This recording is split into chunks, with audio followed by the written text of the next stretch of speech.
Welcome to Slaughterhouse Stories. I hope you enjoy the story I have for you tonight.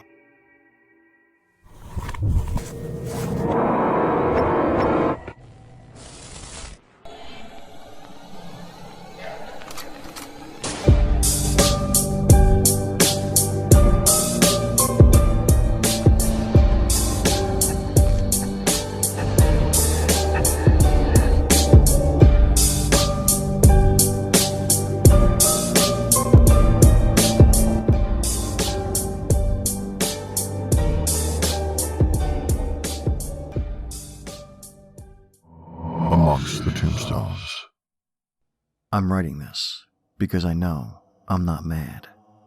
But if I don't tell anyone about what happened, I may not be sane for long. I'm just going to start from 2 months ago, when Molly died and my life changed. Nearly all of us have a friend we could truly rely on, one which knows how you feel and think without ever exchanging a word. A friend that no matter how bad things got, would stand beside you and smile to let you know that you're not alone. My friend was Molly. I knew something was wrong when Molly didn't turn up for our A-level classes and didn't answer any of my texts or calls for 2 days. My dad gave me a lift to Molly's house after school, but when we got there, it was closed off with police tape. The local paper's front lines read, "Man beats daughter to death with wrench, then hangs himself." I was distraught. I didn't leave my room for 3 days. My life stopped, and I was instantly reduced to a curled-up ball on my bed, sobbing profusely. I knew Molly's dad slapped her around every so often. Whenever I spoke to her about it, she'd always brush it off or ignore it.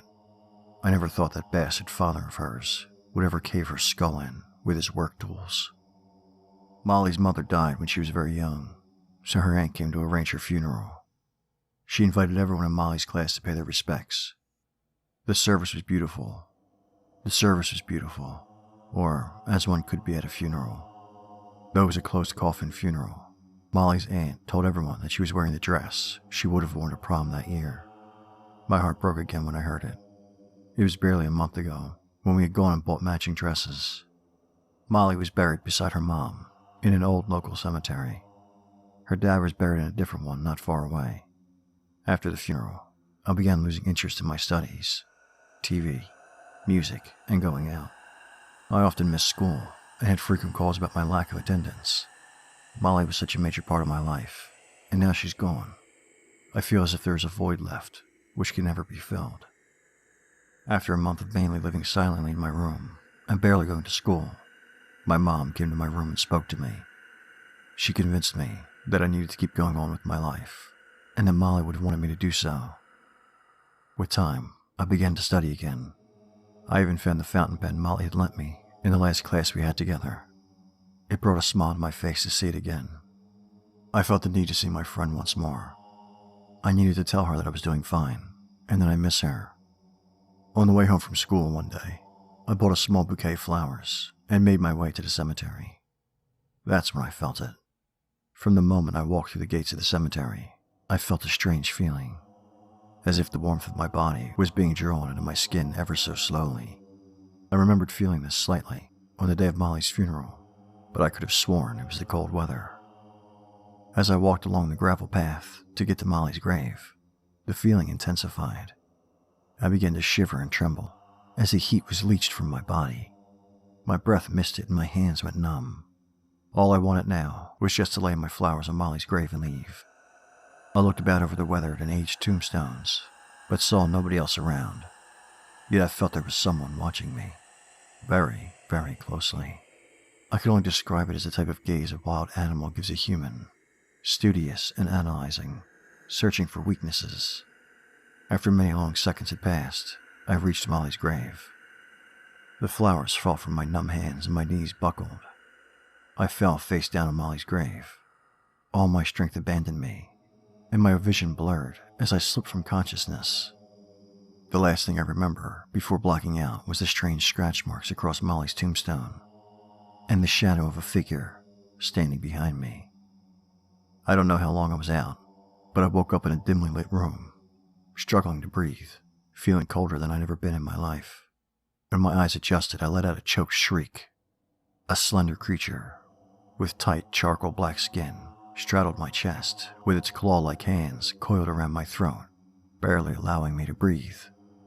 Drool fell from the corners of its enormous mouth, filled with needle-like teeth as it stared deep into my eyes, with the large bloodshot eye in the center of its face. I thrashed and kicked, but the creature's grip only tightened, then spoke in its hissing and ghastly voice. Centuries I have languished in the shadows of burial grounds, feeding on the scraps of souls left in the corpses. But now, your entire soul will restore me. The creature began to squeeze harder on my throat, and I felt the blood in my head build up in pressure.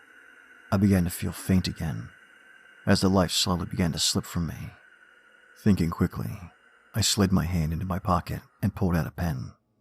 I felt its shape in my fingers and knew it was a fountain pen that Molly had lent me. As fast as I could, I flicked off the lid with my thumb, and with whatever pitiful amount of strength I had left, I drove its tip into the monster's eye. The pointed tip sank through the gelatinous orb in the creature's head, causing it to throw itself back off me and spastically thrash around screeching. The long claw-like nails in the creature's elongated bony fingers sliced across my forearm, leaving 4 stinging gashes. My strength returned and my lungs filled with air once more. I quickly got to my feet and backed away from the monster writhing and flailing on the ground. I saw a coffin in the center of the tiny room, and behind it was a small door, slightly ajar, allowing a small band of light to illuminate the mausoleum. I bolted for it, running around the other side of the coffin, avoiding whatever the fuck that thing was, and shouldered the open door. Without looking back, I ran out of the mausoleum and found myself on the far side of the cemetery. I didn't waste any time. I wasn't feeling cold, nor was I feeling weak anymore. But I wasn't going to give that creature another chance to kill me.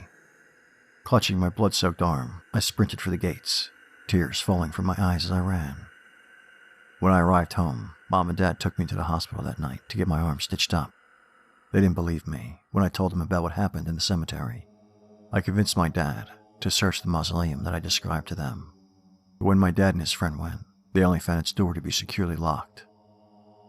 I'm now frequently visiting a psychological therapist, as my parents are under the impression I deliberately harmed myself so I could deal with the depression of losing my best friend. At times I think they may be right, and I did harm myself. I may have made an elaborate fantasy in my head to escape my depression, but when I wake almost every night trembling and drenched in cold sweat to the same nightmare, in which I'm being strangled by that terrifying thing, I think otherwise. I know I'm not mad, but nobody believes a word I say. That's it for tonight's story. But before we end things, your favorite scary story narrator would like you to check out the Slaughterhouse Stories podcast, available at all your favorite podcast sites. So download and subscribe. Be a listener, not a victim. And as always, thank you for listening. If you enjoyed tonight's story, please like, share, and subscribe. And until next time, Stay spooky.